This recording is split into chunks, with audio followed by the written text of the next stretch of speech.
এদিকে আরজিকর কাণ্ডের তদন্তে সক্রিয় সিবিআই। পানিহাটি শ্মশান, সেখানে সিবিআই এর 3 সদস্যের প্রতিনিধি দল গিয়েছে। আপনারা জানেন গতকাল থেকে লাগাতার আমরা দেখতে পেয়েছি আরজিকর কাণ্ডের যে ফাইল ওপেন হতেই সক্রিয় হয়েছে সিবিআই। লাগাতার যেমন জিজ্ঞাসাবাদ চলছে, হসপিটালেও গিয়েছিলেন এবং সেই হাসপাতালে পৌঁছবার পর যেখানে ঘটনাস্থল প্লেস অফ অকারেন্স যেমন সেখানে গিয়েছেন, এছাড়াও লাগাতার বিভিন্ন জায়গায় সিবিআই এর আধিকারিকরা তারা গিয়েছিলেন। ফলত পানিহাটি শ্মশানেও সিবিআই এর 3 সদস্যের দল পৌঁছানো যা অত্যন্ত তাৎপর্যপূর্ণ।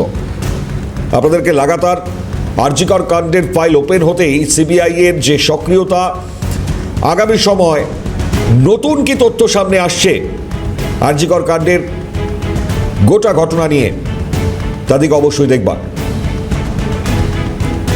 বিধায়িকা রত্না দেবনাথ সাংবাদিকদের মুখোমুখি হয়েছেন, নজর রাখুন। যে ডিনার করেছিল, কোর্ট বলেছে আফটার ডিনার থেকে শুরু করে ক্রিমিনেশন অবধি দেখতে সিবিআইকে। তা যারা আমার মেয়ের সঙ্গে খেয়েছিল রাত্রে, তাদের কেন কাস্টোডিয়াল ইন্টারোগেশন হবে না এটা আমি জানি না, আর হচ্ছে কিনা সেটাও আমি জানি না। যেভাবে তদন্ত চলছে এখন নতুন ভাবে, তাতে কি মনে হচ্ছে আপনার যে নতুন আবার কিছু বেরাবে? আপনি যেটা আশা করছেন, কোনো অগ্রগতি আশা করছেন আপনি? অগ্রগতি হবেই, সে যেভাবে তদন্ত হোক। যারা যারা খুনি আমি জানি তারা এখনও আরজিকরের বুকেই ঘুরে বেড়াচ্ছে, আর যারা তথ্য প্রমাণ লোপাট করেছিল তারাও ঘুরে বেড়াচ্ছে। কাকিনা, মুখ্যমন্ত্রী শুভেন্দু অধিকারী বারংবার বলেছেন মুখ্যমন্ত্রী হওয়ার পর ফাইল ওপেন হবে, হলো ফাইল ওপেন, আপনি কি খুশি এতে? খুশি আমার জীবনে কোনো দিনই আসবে না। একমাত্র মেয়ে আমার ছিল, অনেক কষ্টে মানুষ করেছিলাম তাকে, এবং ডাক্তারিটাকে সে পেশা হিসাবে দেখতো না, তার নেশা ছিল, পেশেন্টদের ভালোবাসতো। তার ডিউটি জায়গায় সেকেন্ড বাড়ি তার, সেখানেই তাকে খুন করা হয়েছে। এই বিচার পেতে এতদিন লাগার কথাও না। একটা সুরক্ষিত বলয়ের মধ্যে ঘটনাটা ঘটেছে।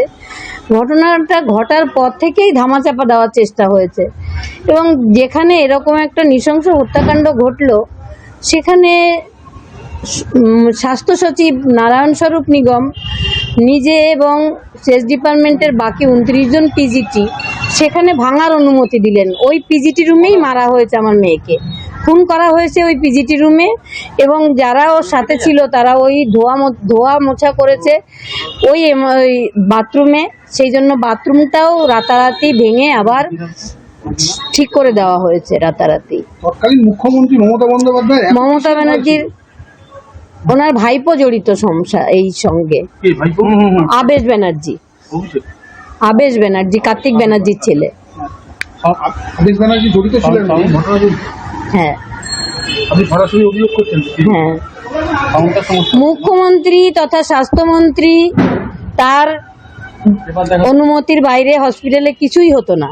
সেখানে এরকম একটা নৃশংস খুন, যে অন ডিউটি ডাক্তার, তার যদি না থাকে কোনো সুরক্ষা, তাহলে কার সুরক্ষা থাকবে?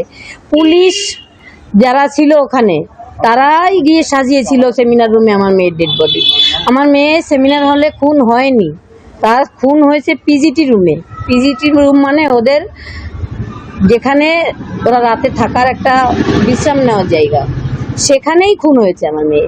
পুলিশ 7:30টার সময় আরজিকর হসপিটালে গিয়ে সমস্তটা সাজিয়েছে। ক্রাইম সিন যেটা বলছে সেমিনার রুম, সেটা সিএফএসএলও বলছে এটা সেমিনার রুম, ক্রাইম সিন নয়। সেমিনার রুম ক্রাইম সিন হতে পারে, কিন্তু ওকে অন্য জায়গায় থেকে খুন করে।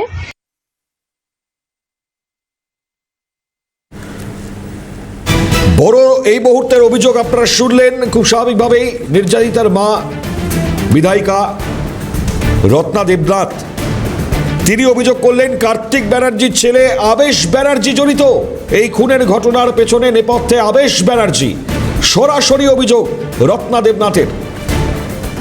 এবং আজকে খুব তাৎপর্যপূর্ণভাবে সেই শ্মশান, যেখানে শ্মশান কর্মী এবং সংশ্লিষ্ট যারা ব্যক্তিরা ছিলেন তাদেরকে জিজ্ঞাসাবাদ করতেই সেখানে পৌঁছে যাওয়া তদন্তকারীদের, অর্থাৎ সিবিআই এই ফাইল ওপেন হতেই আপনারা জানেন যে শ্মশানে দাহ করা হয়েছিল নির্যাতিতাকে। ঠিক সেই সময় মৃতার পরিবার অভিযোগ করেছিল যে অত্যন্ত তাড়াহুড়ো করে দেহ দাহ করা হয়েছিল। এর পেছনে কারা ছিল তারা জানেন না। যেভাবে দ্রুততার সহিত সেদিন দেহ সৎকার করা হয়েছিল, ঠিক তার পেছনে সেই দিনের ঘটনাক্রমে কি রয়েছে তার জন্য আজকে জিজ্ঞাসাবাদে সিবিআইয়ের যে আধিকারিকরা তারা আজকে পৌঁছিয়েছিলেন, কোনো রকম কোনো অসঙ্গতি পাওয়া যাচ্ছে কিনা তারই উত্তর খুঁজতে শ্মশান ঘাটে পৌঁছে যান তদন্তকারীরা।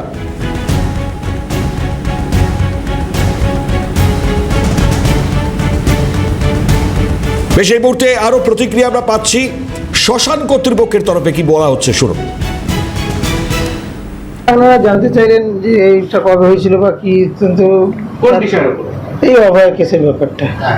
তা আমাকে খাতাপত্র দেখলো, খাতাপত্র দেখালাম, তা কি হয়েছিল সেদিনকার ঘটনা, তা কি হয়েছে, দুটো বাড়ির আগে জাম্পিং হয়েছিল। হ্যাঁ, জাম্পিং তো হয়েছিলই। তা একটা আমরা তো জানতাম না যে এরকম প্রাতিষ্ঠানিক ঘটনা আছে। আমরা তো এই নর্মাল সচরাচর যেরকম হয় সচরাচর এমনি পোস্টমর্টম বডি আসে খুব জোর 6টার পর থেকে 7টা 8টার মধ্যে পোস্টমর্টম বডি এসে যায়।